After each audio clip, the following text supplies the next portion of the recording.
a lot of people have experienced really high utility bills, and there is some work that's underway and some proposed regulations. So Jed Holtzman from RMI, which used to be Rocky Mountain Institute, is going to be our next speaker, and he's going to be talking about gas appliances and the proposed regulations that the Air District is considering tomorrow. Jed started his career doing neuroscience research at UCSF for several years, and he also worked for the World Wildlife Fund in DC on trying to assess the effectiveness of global marine reserves. He was an early steering committee member of 350 Bay Area, and for the last 9 years, he's been leading clean air, environmental justice, climate, and clean energy campaigns, mostly focused on the Bay Area. Jed was one of the primary coordinators of the BACMed, which stands for Bay Area Air Quality Management District Network, that has worked to keep the agency honest for many years. After working on their appliance standards for a couple of years with RIM and other organizations, he was hired last year by RMI. RMI is a nonprofit. It's a do tank. It provides expert advice to governments. And as I mentioned before, it was formerly called the Rocky Mountain Institute.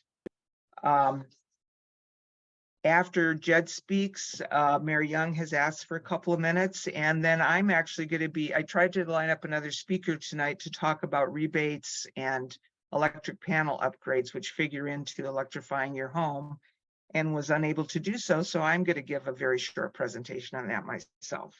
Okay, so welcome, Jed. Well, thank you all for having me. Really appreciate your time and interest.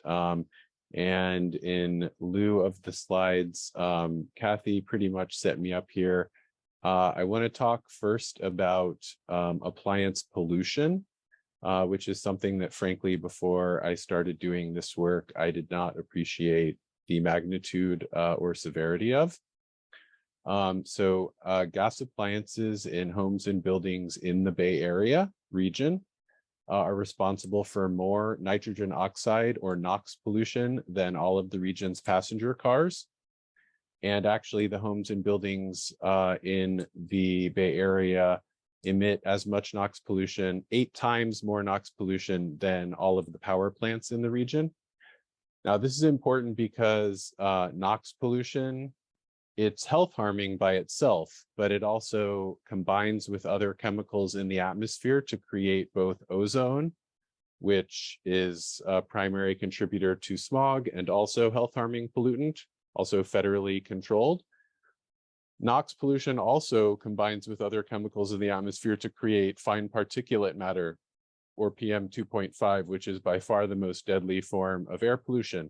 So in that way, this NOx pollution kind of acts like a super pollutant in causing a lot of different pollutant streams, which cause us to be out of attainment for federal and state air quality standards. Is it possible to make those any bigger, Kathy? It looks like that might be like an image rather than the slideshow. It might be an image. I tried to put this on Google Docs and the formatting got all messed up. Okay, well, I don't know if folks can see that or not, but if not, I'm happy to send, send slides after the fact as well and just talk folks through it. So I talked about how the NOx pollution from appliances is drastic, is more than vehicles, is more than power plants, and causes ozone and PM 2.5 non-attainment. It also causes a lot of health problems. So as an example, just looking at the PM 2.5 reductions that the regulations I'm going to talk about would result in. These rules that I'm going to mention would prevent 85 premature deaths per year and 15,000 asthma attacks per year, with total health benefits valued at $890 million per year. And all of these figures are per year, every year in perpetuity. So this is extremely drastic. if any of you remember the fight over the refinery cat cracker rules back in 2020, 2021, the magnitude of the health benefits here is much, much, much higher than everything the community fought for at that time. So, and actually the Air District would tell you that all the figures I just stated are conservative estimate, because this is only the PM 2.5 related health benefits, whereas, as I said, ozone and NOx themselves cause some health problems as well. So the rules would be a massive lifesaver and massive reducer of asthma symptoms.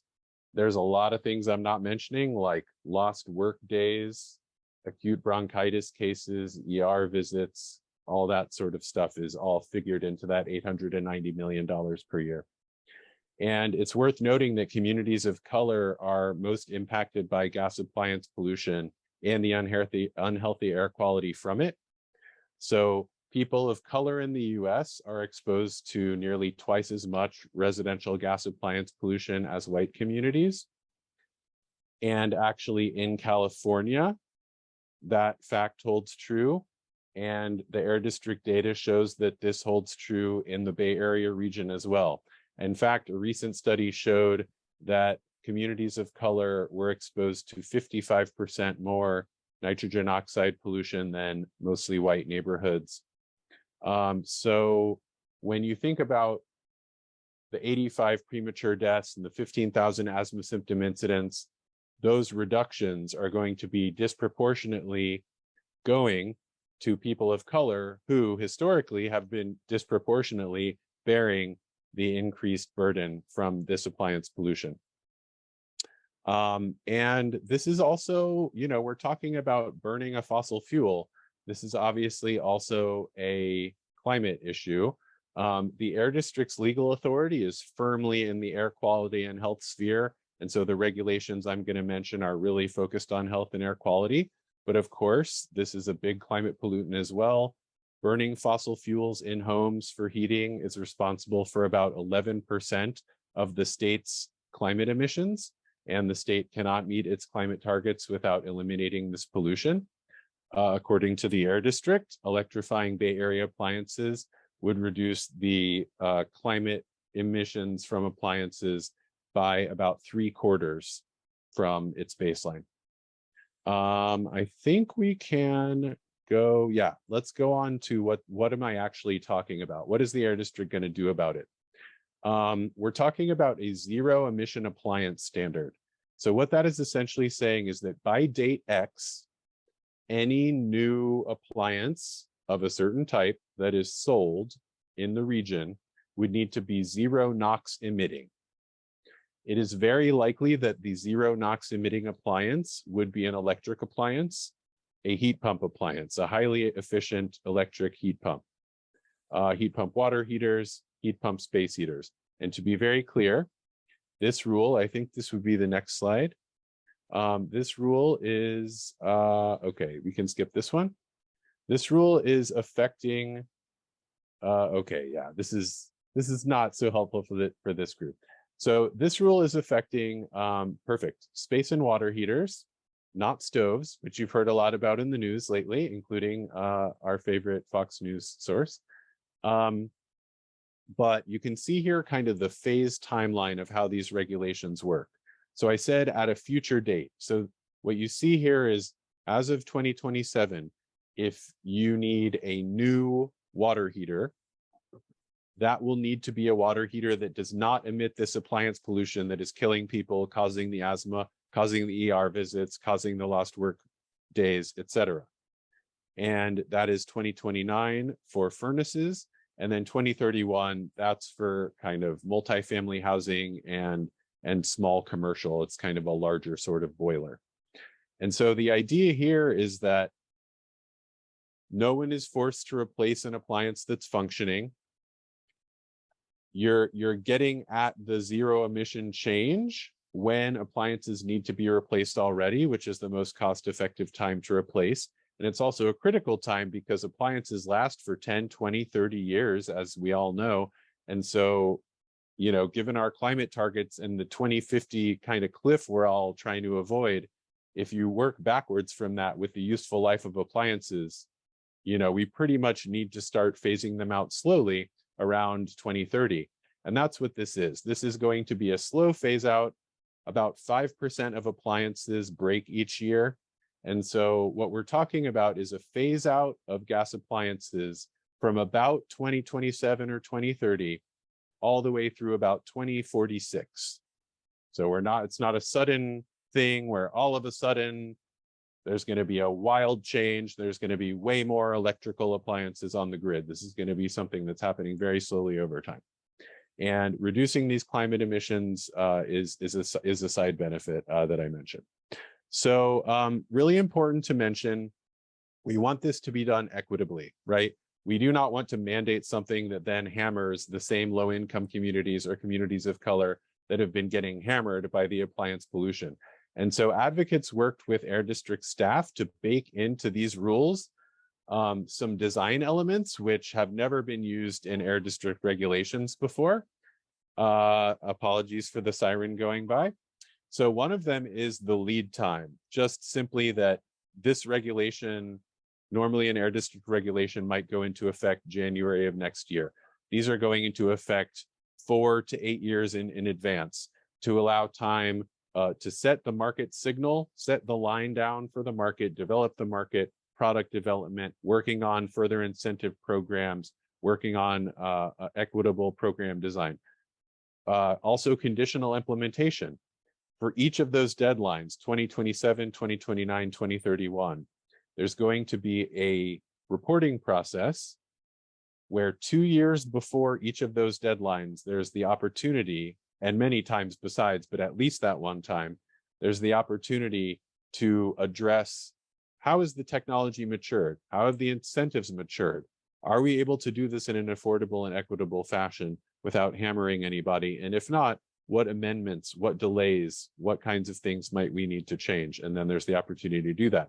And that report is going to be informed by a working group comprised of everyone from EJ advocates to kind of building wonks, local government, labor, manufacturers, industry trade associations, the full gamut of people to talk about kind of the problems that everyone's been kicking the can back and forth around, essentially, like, where is the money going to come from to incentivize low and middle income communities to be able to do this, and how are we going to protect renters from anything that building owners might try to pass through on them. And just really quickly on incentives, I don't have slides to show you, but I'm going to put 2 links into the chat for you to peruse at a later time.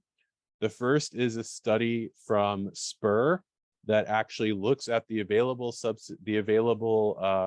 incentives as of 2023 and looks at, after the IRA funds come down, how a low-income family would actually pay less to change out to heat pumps than they would to change out to gas. The second one was actually the slides from a presentation that the Air District Board got in February that kind of goes through some of the federal incentives, state incentives, regional incentives, and then kind of touches on some of the local stuff that we do in the Bay Area. It is not comprehensive, but it does a pretty good job of giving you an idea of all the different kinds of incentives available. I'm probably at time, but I want to go through one more thing, which is really cool. These are called heat pumps, but these are really two-way air conditioners. And so all of these devices, as you replace a furnace, you are replacing in kind and getting a furnace and air conditioner. And so as we think about, increased climate warming, I know definitely in Solano County, you're getting a lot more in the 90s than you ever did before. This is literally a life-saving resiliency benefit that is not factored into those health benefit figures that I talked about earlier. In addition to cooling, these appliances are smart and grid connected. So they can, for example, your water heater can superheat your water when rates are at their lowest, then use a release valve to mix a little bit of superheated water with normal cold water. So you get way more than your tank capacity of hot water, and you're heating it at the cheapest time of day. So there's a lot of really cool benefits that these appliances offer beyond just being drastically more efficient and cheaper to operate than gas appliances, which they are. So thanks for the time. Happy to answer any questions, or I don't know if you want to go straight to Mayor Young. Let's have a couple questions, time for a couple questions, and go ahead and put them in the chat, and then we'll hear from Mayor Young. Does anyone have any questions? One question might be, how can I do something about this? Well, the vote is tomorrow and the meeting starts at 9. Encourage you to come to downtown San Francisco if you're able. If not, the Zoom link, I'm sure Kathy or I can get it to the group. But sign on at 9, raise your hand to speak. It should be a long morning, but hopefully not as long as we fear, and are hoping for a supportive vote. Price advantages. So actually, I'll okay, talk sorry, you're going to moderate that. Yeah.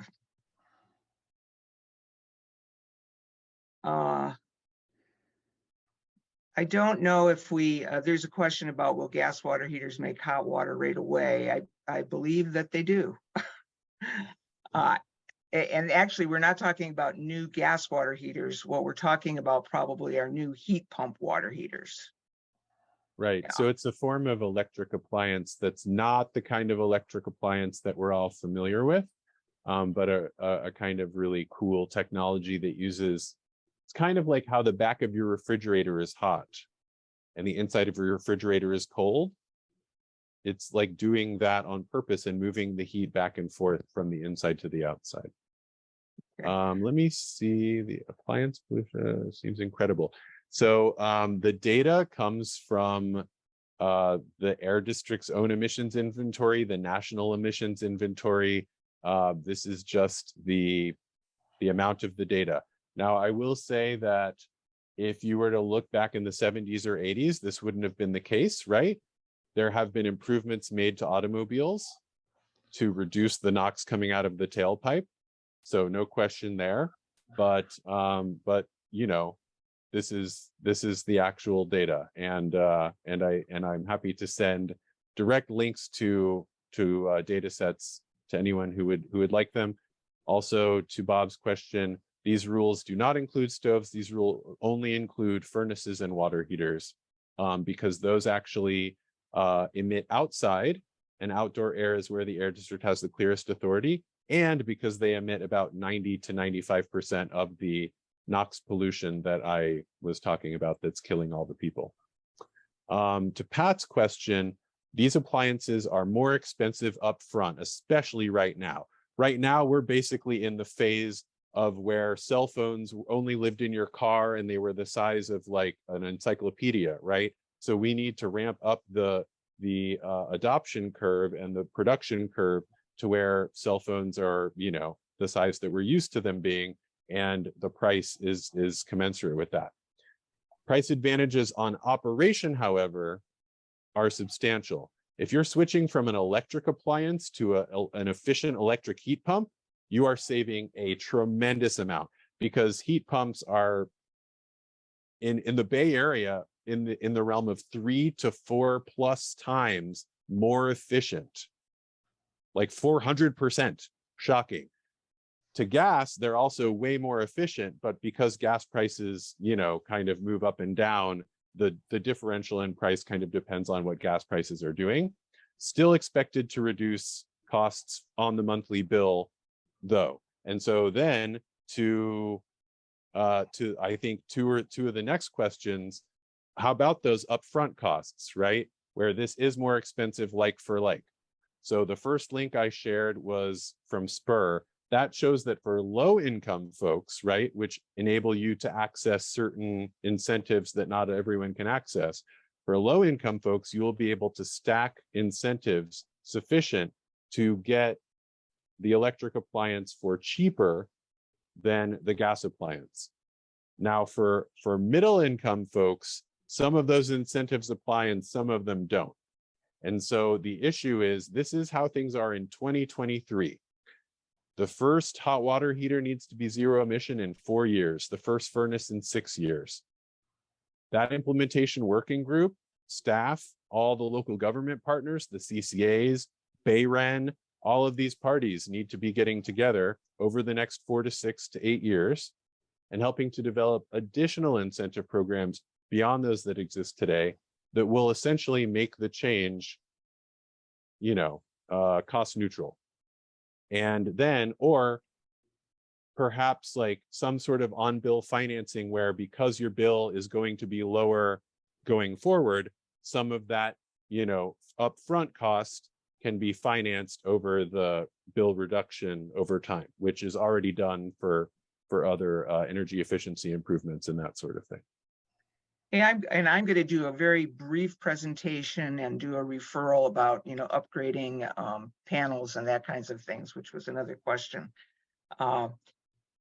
Steve Young, who is on the air board. I know, Steve, you wanted to make a few comments.